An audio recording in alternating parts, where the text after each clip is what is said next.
We'll be using the TapeTech and Asgard corner finisher blade change kit. The number is 502F4.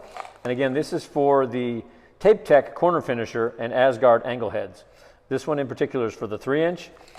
We have the whole range here. Certainly, TapeTech has a 2, 2.5, 3, 3.5.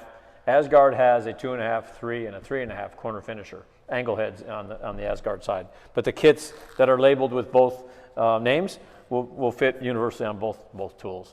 TapeTech has a 2-inch kit that is unique because Asgard doesn't offer a 2-inch. But let's open up the kit, show you how this works. We have several, there's some instructions in here as well. This requires a flat surface if you have as much as possible. On a job site, you can do this, but it could be a little bit difficult if you don't have a totally flat surface, but bear that in mind. So inside this little kit, we have a couple things here. We have a little tool a hex wrench to use to loosen and tighten everything. We have a couple of skids, basically, and we have 2 blades. So we have blades on the top and the skids for the sides here. And we have all these little screws, these little set screws in here that you can, if your older one they're worn, you can replace it with new ones, or you can use your ones that you have on your corner finisher or angle head. So I'm going to use this is a corner finisher from the TapeTech side. Corner finisher, just to walk around it, has frames on the outside. These are the parts that flex, that move. These are called frames. The casting is this middle part right here. The center clips are right here. These are clips that go right into the corner. Of course, we have wheels.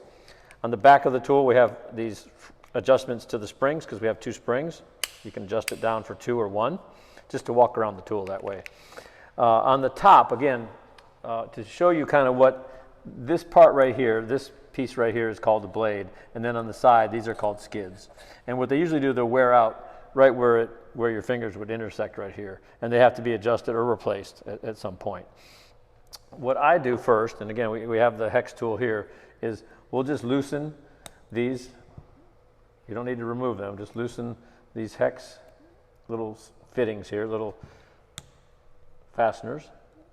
Just loosen them up. And then just loosen each side here. And we have 3 on each side, so 6 total on the blade. Just kind of loosen those up. You need to loosen them enough because when we replace the blade, these need to be flush. You know, they don't need to be sticking down into the casting.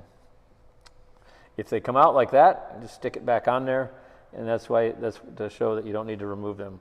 Just kind of thread them in a little bit. And again, this is out. This one's out. Out enough. Just a little bit more on these. Should be good to go. That one's still tight. Okay, so on the sides, we'll come back to these in a minute. This holds the blades in place. On the sides, we have basically the same. These 2, you just loosen these and just kind of back them out a little bit.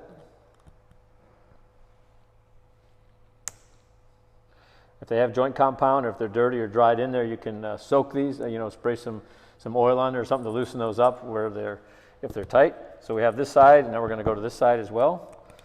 There's a left and right side for each of these skids. Let's loosen this up a little bit more. Okay, now at this point, we should be able to move out or remove the blade. And you can kind of move them out this way. You can reach in behind them, however you can get underneath there. I'm using a pointed awl, just a pointed tool, and you can remove the blade at this point. Set that aside. I can do the same with this side, replace it that way. And on the skid, the same way. And again, this one's had some joint compound in it, so we're going to need to clean those out as well. So before we go any further, we want to make sure that we clean out this area really well right here. You can see there's joint compound in there. We want a nice smooth surface in there. And if you feel while you're using this is a pointed tool and all, we're moving along this edge. If you feel like the little set screw is still pushing down, move that, thread that out a little bit because the new blade's going to need to fit in there smooth. Again, the new skid and blade. Again, we got quite a bit of material here. Let's clean that out. Clean this out as well right here. And then down the skid as well here. We'll blow that out. Still have a little bit in there. Okay. Now is where it gets a little tricky, because again, we have to install this as best we can, because it's a pretty tool needs to be adjusted, and you want a nice clean finish when you're running your corner finisher. You can install the top blades at the same time, or you can do one at a time. And what I do is just kind of slide it in, and you have this little, actually you have a 45 at the top, and on the side, the rounded part here. This rounded part will be on the outside, and the 45 obviously is at the top of the apex where it meets. So you can put this in. You just don't want the blade to be sticking out on this end down here. So if you have it fairly close here, got a little bit of joint compound in there, you can kind of feel like down here it's flush. What you can do at this point is tighten it up. Don't tighten it all the way. Just kind of snug it up so that the blade will stay in place, just so we have something to adjust. You'll just feel the thread just kind of touch it. You don't want, again, we're not going to tighten it up. Okay, and put it in the other side. Place it in here. Again, we don't want this sticking out here. So if it's sticking out, you know, that like you can see here, I'm going to have to go back and loosen this side a little bit and push it back.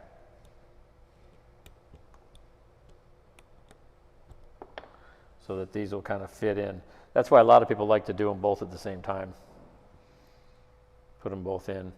So once you get those set where you like them, again, you have this little point at the top, just snug these up again. Snug this side up. Just tighten it a little bit. Make sure we're good here. We're good here. Yep. Tighten this.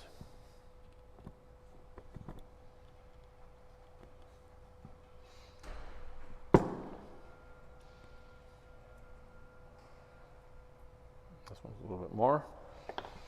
Okay, as far as the skids go, the skids have a rounded part and a flat part, and basically you can, you know, the blade itself has, you can put it in either way. It's not a top or a bottom. You can just slide this in until it touches the bottom of the blade here. And again, we're just going to slightly tighten this up. We're not going to tighten it up very tight. Just making sure that this bottom is flush.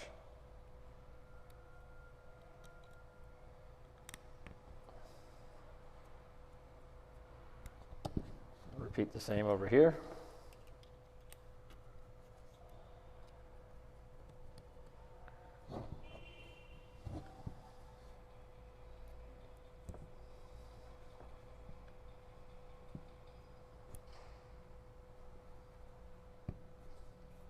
Sometimes that joint compound is still in there, that old dry compound. You got to be careful of that. So these are just snugged up. So basically what we have at this point is we have the blades and the skids installed.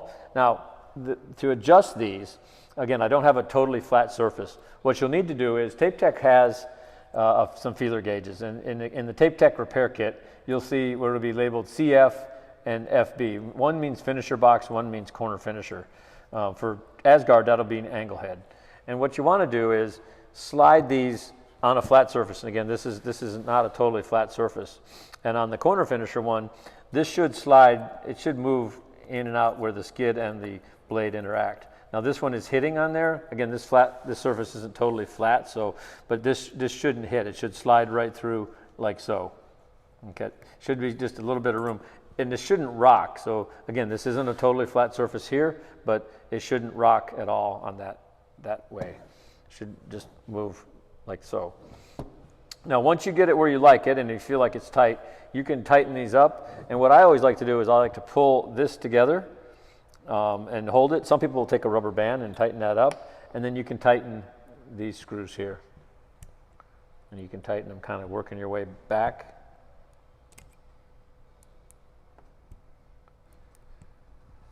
And then kind of tighten this one here as well. Double check that one. Yep. Now, at the top here and where it meets, so you got your skids and your blade meeting right here, there should be this little you know, your fingernail should catch on that edge right there. You should be able, that's where we're sliding it under. If they're not meeting, you're going to have to adjust that. And how you adjust that, there's an adjuster screw right here. So if you look at the back, there's one on the right and one on the left, and you can put your wrench, you can basically kick out your blade. It'll turn until the blade goes out, or you can push it in. And that all depends on the flat surface and using these gauges, so that this blade can be either sticking out here so that it leaves a nice clean surface when it wipes out. You can do the same on this side as well. And again, it's just an adjuster bar right here. You can just turn a little bit, or, you know, usually a quarter turn usually is enough to adjust it out, or push it in. If you need to push it in, you have to kind of twist it backwards and push in on the blade.